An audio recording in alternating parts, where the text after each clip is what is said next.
अस्सलाम वालेकुम नाज़रीन, मैं हूं मंसूर अली खान। अपने डेली चैनल के ऊपर आपको खुश आमदीद कहेंगे। नाज़रीन, आप देख रहे हैं कि मैं इस वक्त गाड़ी के अंदर मौजूद हूं और गाड़ी से बैठ के मैं ये वीलॉग रिकॉर्ड कर रहा हूं। और इसकी वजह यह है कि अब से कुछ देर पहले DGISPR की जानिब से जो है वो चंद सहाफ़ियों के साथ जो है वो इंटरेक्शन किया गया है रावलपिंडी में GHQ के अंदर।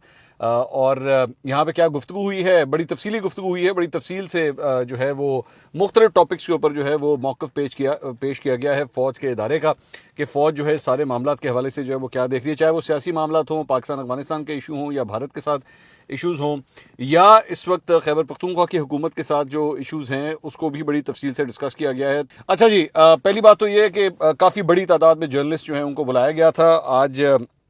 और इसके अंदर ख़ास तौर पे हमारे KP से जो भाई हैं जर्नलिस्ट, उनको भी इनवाइट किया गया था। वो भी बहुत बड़ी तादाद में जो है वो यहाँ पर आए हुए थे। और जो चंद बड़े नाम जो मैंने देखे वहाँ पे, जो वहाँ पे मौजूद थे, उसमें मुजीबुर रहमान शामी साहब थे, हामिद मीर साहब थे, कामरान शाहिद साहब थे, आसमा शिराजी साहिबा थी, गरीदा फ़ारूकी साहिबा थी, समर अब्बास साहब थे एंकर्स के अंदर। और इसके साथ साथ अदनान हैदर थे, अजमल जामी वहाँ पे मौजूद थे। तो मतलब बहुत बड़ी तादाद थी जर्नलिस्ट की जो आज यहाँ पे अटेंड करी थी। मतलब पूरा का पूरा हॉल जो है वो खचाखच भरा हुआ था, कोई जगह जो है वो खाली नहीं थी। और जब प्रेस कॉन्फ्रेंस का आगाज़ हुआ, ये तकरीबन अप्रॉक्सीमेटली तीन घंटे की ये प्रेस ब्रीफिंग मुझे कहना चाहिए, प्रेस कॉन्फ्रेंस की प्रेस ब्रीफिंग आप कह सकते हैं। तो DGISPR जनरल अहमद शरीफ जो हैं उन्होंने आते साथ ही सबसे पहले कहा कि जी अब मैं जो गुफ्तगू करूँगा वो ऑन द रिकॉर्ड होगी, आप जो है उसे कोट भी कर सकते हैं। मेरी जो भी मैं मुख्तलिफ इशूज़ के ऊपर जो मैं गुफ्तगू करूँगा। आगाज़ जो है उन्होंने सबसे पहले किया, उन्होंने कहा जी 2025 के अंदर जो है वो पाकिस्तानी अफवाज ने जो है वो 62,113 मुख्तलिफ ऑपरेशन जो हैं वो किए हैं। और इसके अंदर 1667 दहशतगर्द जो हैं वो अब तक मारे जा चुके हैं। और उसमें उन्होंने कहा कि जी जिसमें 128 अगवान भी जो है वो शामिल है जिनकी आइडेंटिटी प्रूवन है। उन्होंने कहा कि ये एवरेज के तौर पे जो है जितने हमने ऑपरेशंस किए हैं इंटेलिजेंस बेस्ड, इसमें मतलब जारी बात है, ज़हन में रखिएगा, ये सिर्फ KP की या फाटा की बात नहीं हो रही है, ओवरऑल पूरे पाकिस्तान की बात हो रही है। पूरे पाकिस्तान में जो मुख्तलिफ ऑपरेशंस किए गए हैं उन्होंने उसके बारे में बात की है। उन्होंने कहा कि ऑन द एवरेज आप समझ लीजिए कि तकरीबन हम 208 ऑपरेशंस जो हैं वो रोज़ाना की बुनियाद के ऊपर करते हैं। इसके अलावा उन्होंने कहा कि जी इन तमाम ऑपरेशंस में जो है वो पाकिस्तानी अफवाज के या उसमें पुलिस के जो है वो एहलकार हों या सिविलियंस हों, तो उसमें 582 शहादतें जो हैं वो हुई हैं इन मुख्तलिफ हादसात के अंदर, जो वाक़यात हुए हैं उसके अंदर। उसके बाद उन्होंने कहा कि यहाँ से बड़ी इंटरेस्टिंग डिस्कशन जो है अब शुरू होती है। उन्होंने कहा कि जनाब हमने जो है वो 2014 के अंदर जो है एक नेशनल एक्शन प्लान बनाया था, और उसमें हमने ये फैसला किया था कि जनाब ये जो दहशतगर्दी है उसको हमने जड़ से उखाड़ना है। और तब से लेकर अब तक एक बात ये प्रूवन है कि पाकिस्तान के अंदर जो दहशतगर्दी है उसका डायरेक्टली ताल्लुक जो है वो जराइम के साथ, क्राइम के साथ भी जो है वो बनता है। उन्होंने उसके बाद चंद स्लाइड्स दिखाई जिसमें उन्होंने दिखाया कि जनाब ये जो दहशतगर्द होते हैं इनको फाइनेंसिंग कहाँ से होती है। तो उसमें एक सबसे पहली एग्जांपल जो उन्होंने बताया जी, खोस्त या पॉपी जिसे कहते हैं, वो मुख्तलिफ एरियाज़ के अंदर जो है वो KP के मुख्तलिफ एरियाज़ के अंदर, ख़ास तौर पे बॉर्डर एरिया के आसपास जो है उन्होंने कहा कि वहाँ पे काश्त की जाती है, और जिससे ज़ाहिर बात है कि चर्स बनती है या मुख्तलिफ किस्म की जो ड्रग्स हैं वो वहाँ से बनती हैं, नारकोटिक्स वहाँ से बनती हैं। उन्होंने कहा कि अब तक जो है वो तकरीबन 40 एकड़ जो है वो हम लोग मुख्तलिफ तरीक़ों से जो है वो इसकी जो खेती है उसे हम जो है वो आग लगा चुके हैं या बर्बाद कर चुके हैं। और पेस्टिसाइड के ज़रिए जो है उन्होंने फिर एक तस्वीर भी दिखाई कि जी पेस्टिसाइड के ज़रिए जो है वो इनको जो है वो टारगेट किया जाता था। उसके साथ साथ उन्होंने ख़ास तौर पे जिस एरिया का उन्होंने जिक्र किया वो था तीरा का एरिया। उन्होंने कहा कि तीरा जो है वो वहाँ पे ख़ास तौर पे जो है वो इस तरह के बहुत से वाक़यात होते हैं, और वहाँ पे जो है एक बहुत बड़ा नेक्सस तीरा और खैबर के अंदर जो है वो बना हुआ है। उनकी मेन कॉन्सन्ट्रेशन जो थी वो तीरा की तरफ थी कि तीरा के अंदर जो है वो इस किस्म की बहुत सी एक्टिविटीज़ वहाँ पे होती हैं। और वहाँ पे जो एग्जैक्ट लफ्ज़ उन्होंने इस्तेमाल किया, उन्होंने कहा पॉलिटिकल क्रिमिनल टेरर नेटवर्क जो है वो वहाँ पे मौजूद है। अच्छा, इंटरेस्टिंग बात यह है कि उसमें उन्होंने जो बाकी चीज़ें थी जिसमें क्रिमिनल और टेरर नेक्सस का जो उन्होंने जिक्र किया हुआ था, लेकिन जो पॉलिटिकल जो उसमें एरिया था उसमें उन्होंने जो दूसरी जगहों पे एक्चुअली कुछ नाम या ऑर्गेनाइजेशंस के नाम भी लिखे हुए थे, लेकिन जो पॉलिटिकल हिस्सा था उसको उन्होंने ब्लर किया हुआ था या उसको कवर किया हुआ था। बाद में एक्चुअली सहाफ़ियों ने पूछा भी कि जी आपने इस एरिया को कवर क्यों किया हुआ है। उन्होंने उसका जवाब दिया, उन्होंने खुद कहा, उन्होंने कहा कि मैंने जानबूझ के किया हुआ है, क्योंकि मैं यहाँ पे किसी सियासतदान का, किसी सियासी जमात का नाम नहीं लेना चाहता। मैं सिर्फ आपको ये बताना चाहता हूँ कि यहाँ पे ये जो भी पॉलिटिकल क्रिमिनल टेरर नेटवर्क यहाँ पे मौजूद है, इसको सियासी पुष्पनाई हासिल होती है, और सियासी पुष्पनाही की वजह से ही जो है वो दहशतगर्दी वहाँ पे जो है वो सर उठा रही है। उन्होंने कहा कि और यहीं से जो है वो चर्स की स्मगलिंग भी होती है, यहीं से आइस की स्मगलिंग भी होती है। चर्स जो है वो यहाँ से वहाँ जाती है, मतलब यहाँ से पूरे पाकिस्तान के अंदर भी फैलती है, और आइस जो है वो अफगानिस्तान से यहाँ पे जो है वो शिफ्ट की जाती है या स्मगल की जाती है। उन्होंने कहा इस सारे मामले के अंदर यहाँ पे बहुत सी चौकियाँ बनी हुई हैं इस बॉर्डर एरिया के अंदर, लेकिन इस बॉर्डर एरिया को जो है होता क्या है कि जब ये स्मगलिंग होनी होती है तो दूसरी साइड से जो है वो फायर खोल दिए जाते हैं या कशीदगी पैदा की जाती है, ताकि जो स्मगलर्स हैं उनको एक जो है वो आसान रूट जो है वो यहाँ से मिल सके, और उसके बाद जो है इस तरह स्मगलिंग जो है वहाँ पे की जाती है। और ख़ास तौर पे यहाँ पे जो कॉन्वॉयज़ हैं, वो कॉन्वॉयज़ ख़ास तौर पे जो है वो जब यहाँ पे मूवमेंट करते हैं पाकिस्तानी अफवाज के सिक्योरिटी के लिए, तो उन कॉन्वॉयज़ को जो है वो आईडीज़ के धमाकों के साथ जो है वो टारगेट किया जाता है, और बहुत से जवान जो है वो शहीद होते हैं। उन्होंने कहा कि इस एरिया के अंदर जो है एक अंदाजे के मुताबिक तकरीबन 12,000 एकड़ जो है वो सिर्फ खैबर के अंदर जो है वो खोस्त की जो है वो काश्त की जाती है, यानी कि ये जो पॉपी है उसकी काश्त की जाती है। और उसके बाद उन्होंने कहा कि ये फ़ी एकड़ जो मुनाफा होता है हमारे अंदाजे के मुताबिक वो तकरीबन 18 से लेके 25 लाख रुपए फ़ी एकड़ जो है उनको मुनाफा होता है। और वहाँ पे उन्होंने कहा कि ये इस हद तक यहाँ पे फैल चुका है कि आम अफराद, आम जो शहरी हैं, उनका भी किसी ना किसी तरह डायरेक्ट या इनडायरेक्ट जो है उस सारे मामले के साथ जो है वो लिंकेज बन चुका है, और इसीलिए ऊपर से लेकर नीचे तक जो है वो इस सारे सिस्टम को बुरा समझा ही नहीं जाता, नारकोटिक्स के बिजनेस को जो है बुरा समझा ही नहीं जाता।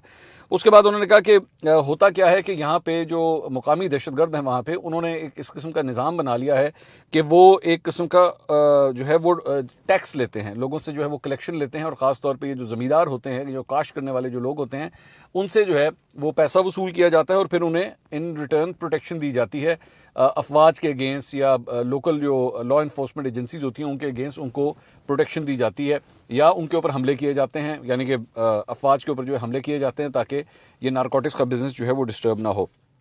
उन्होंने कहा ये ज़हन में रखिएगा कि ये सारा कुछ जो है वो सिर्फ़ और सिर्फ ये जो बार बार कहा जाता है कि जनाब इन दहशतगर्दों से जो है वो मुज़ाकरात किए जाने चाहिए, तो वो मुज़ाकरात जो है उसकी वजह बहुत बड़ी ये है क्योंकि ये पूरा का पूरा जो कारोबार है, ये जो नेटवर्क बना हुआ है या जो नेक्सस बना हुआ है, ये डिस्टर्ब ना हो, जिसकी वजह से बार बार इस बात में इंसिस्ट किया जाता है कि जी इनसे मुज़ाकरात कर लेंगे, अगेंस्ट किसी किस्म का कोई ऑपरेशन ना करें।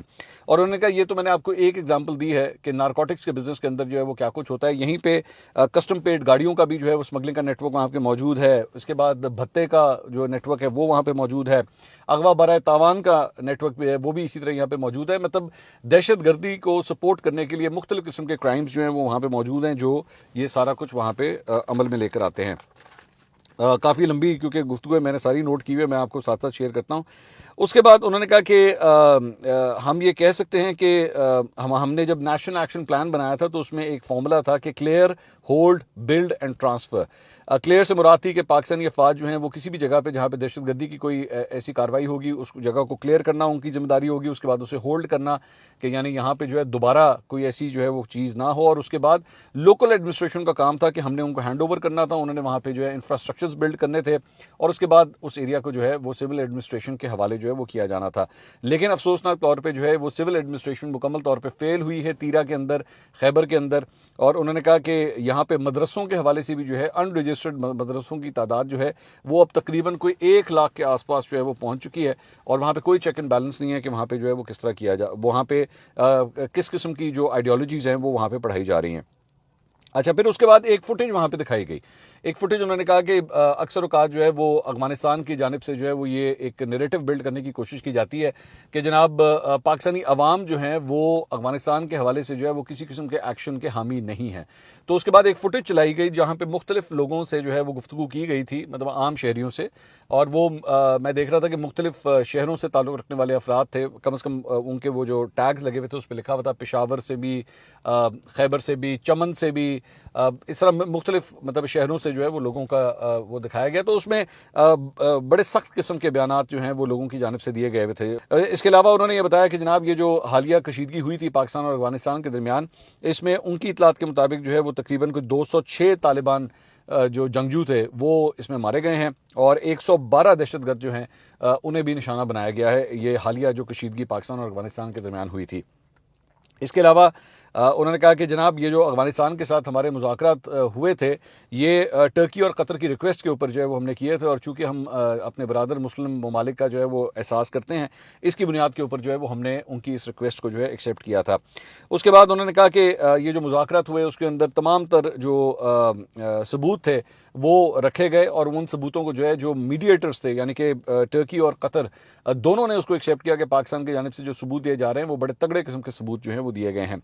उसके बाद उन्होंने कहा कि जनाब हमने वहाँ पे जो है उसके बाद स्लाइड्स चलाई गई हैं एक्चुअली स्क्रीन के ऊपर कि जो मुख्तलिफ लोग वहाँ पे पकड़े गए हैं उनके ID कार्ड्स की कॉपीज़, वो अफगान ID कार्ड की कॉपीज़, उनकी आइडेंटिफिकेशन, उनकी तस्वीरें, उनके नाम, ये सब कुछ बतौर सबूत जो है वो अफगानिस्तान को दिखाया गया है।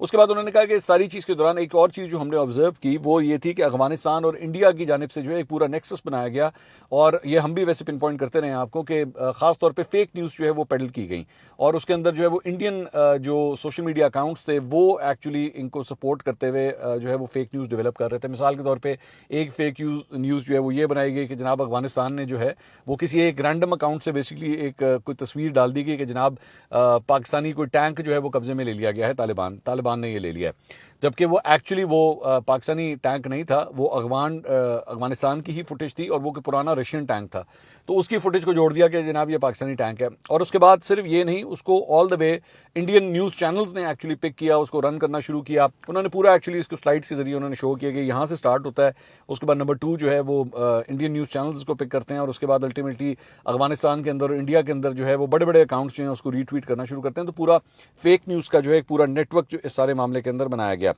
उसके बाद उन्होंने कहा कि हमारा असल मसला जो है वो अफगान अवाम के साथ नहीं है, हमारा सिर्फ सवाल जो है वो बार बार ये बनता है कि जो अफराद इस वक्त अफगानिस्तान के अवाम की नुमाइंदगी कर रहे हैं, जो अपने आप को अफगान तालिबान रजीम हम तो उनको ये कहते हैं, क्या वो वाकई अफगानिस्तान के अवाम की रिप्रेजेंटेशन कर रहे हैं? क्योंकि वहाँ पे तो अब तक इलेक्शन हुए नहीं, ये तो एक किस्म की इंटरिम गवर्नमेंट जो है वो बनी थी, लेकिन ये इंटरिम गवर्नमेंट जो है वो आखिर कितनी देर तक चलती रहेगी?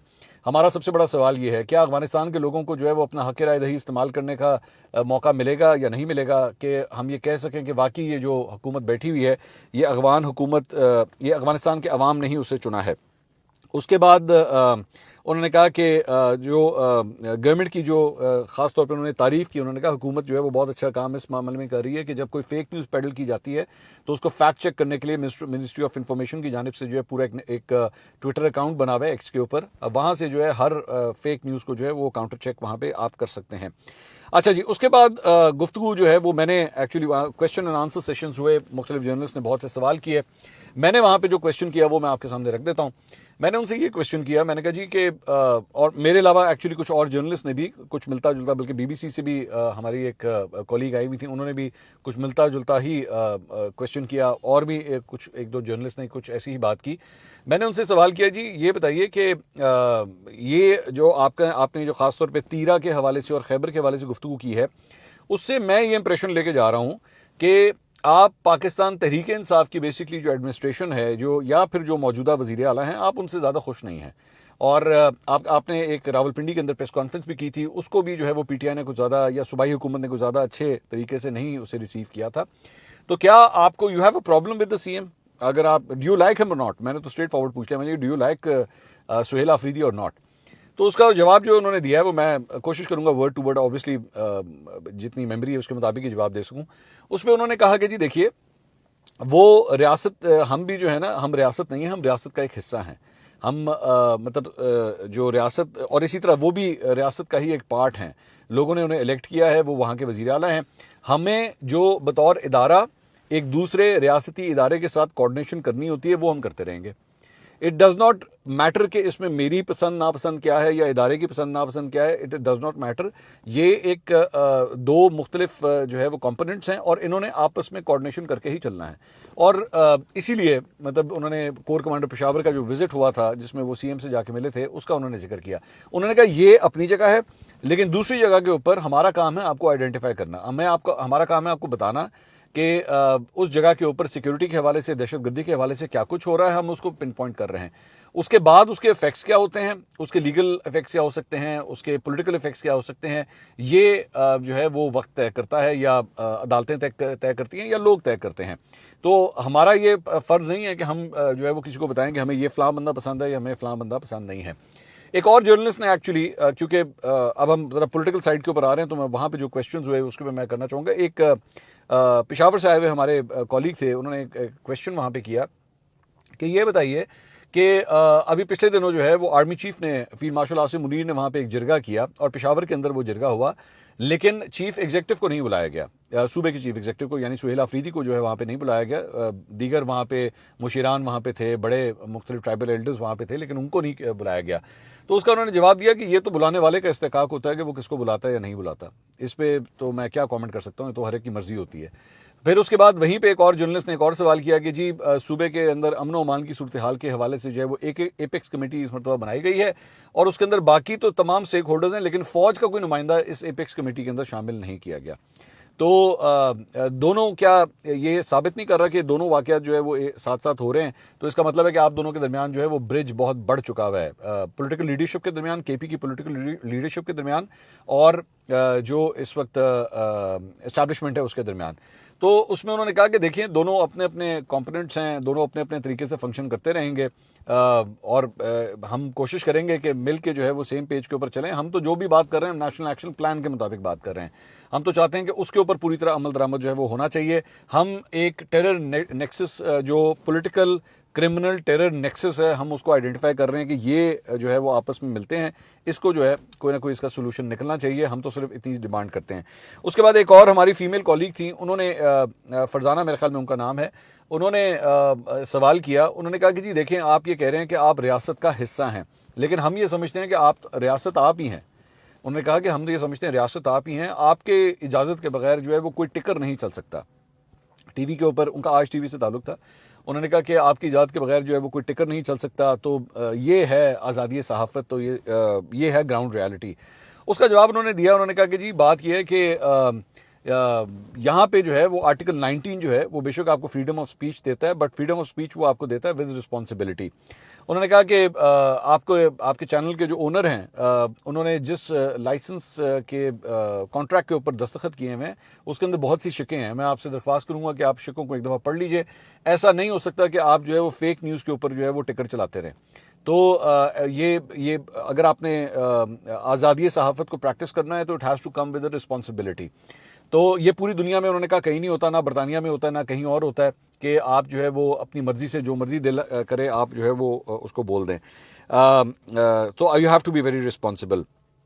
उसके बाद एक और सवाल जो है वो ये किया गया कि जनाब हाँ, कि क्या आप जो है वो फ़लस्तीन में पाकिस्तान जो है क्या वो ट्रूप्स भेजने का इरादा रखता है, या ये जो एक अमन फोर्स बन रही है वहाँ पे उसके लिए पाकिस्तान जो है वो क्या अपनी फोर्स भेज रहा है? तो उसका उन्होंने जवाब दिया कि ये this is the domain of the parliament. तो उन्होंने कहा कि ये उनकी डोमेन बनती है, ये मेरी डोमेन नहीं बनती कि मैं इसके बारे में जो है मैं जवाब दूँ। ये बेहतर है कि ये सवाल जो है वो आप उनसे पूछें। उसके बाद एक और सवाल वो एक्चुअली मैंने भी किया था, लेकिन एक और जर्नलिस्ट ने भी सवाल किया, वो ये था कि जी आज हमारे अफगान तालिबान के साथ ताल्लुकात काफ़ी हद तक ख़राब हो चुके हैं। आज हमें ह्यूमन राइट्स के इशूज़ भी उनके हवाले से नज़र आते हैं, ख़वातीन के हकूक़ के हवाले से भी इशूज़ नज़र आते हैं।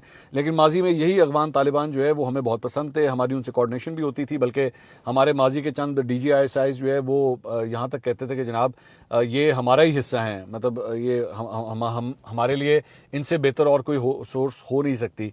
तो उन्होंने कहा कि वक्त और हालात के मुताबिक जो हैं दूसरों के नज़रियात अगर बदलते हैं तो हमारे नज़रियात भी बदल सकते हैं। ऐसा तो नहीं है कि वो एक जैसे रहते हैं, उनके साथ कोऑर्डिनेशंस जो हैं वो चेंज भी होती रहती हैं। तो ये एक तफसीली जो है वो इंटरेक्शन था मुख्तलिफ जर्नलिस्ट के साथ जो मैंने आपके सामने रखा है। मेरी कोशिश थी कि मैं जिस तरह उन्होंने बात कही है मैं बिल्कुल कोट एंड कोट जो है वो मैं वैसे ही आपके सामने रखूँ। हाँ, एक और बात उन्होंने ये कही कि इस वक्त ये जो एक सीज़ फायर चल रहा है पाकिस्तान और अफगानिस्तान के दरमियान, इसमें एक प्रिंसिपल बात वो ये है कि अगर कोई दहशत गर्दी का वाक़या अगर कोई पेश आया तो ये सीज़ फायर ख़त्म हो जाएगा। तो ये सीज़ फायर जो है ना वो मज़ीद आगे नहीं चलेगा। तो हम इसी बुनियाद के ऊपर जो है अभी तक कुछ नहीं कर रहे, या ये सीज़ फायर इसलिए चल रहा है कि कोई दहशत गर्दी का वाक़या पेश नहीं है। अगर कुछ हुआ तो उसके बाद जो है वो it will not be left alone. कुछ और भी दीगर क्वेश्चंस थे, लेकिन मेरे ख्याल में या तो उन्होंने उसको जो है वो पॉलिटिशियंस के लिए रेफर कर दिया, या ये कहा कि जनाब वो स्पेसिफिक मिनिस्ट्रीज़ या पार्लियामेंट उसका जवाब दे, तो इसलिए I am not going to quote that because उसके ऊपर जो है उन्होंने कोई तफसीली गुफ्तगू की नहीं है। लेकिन जिस चीज़ का उन्होंने जितना जवाब दिया वो मैंने आपके सामने रख दिया। अगली वीडियो में आपसे दोबारा मुलाकात होगी। अल्लाह हाफ़िज़।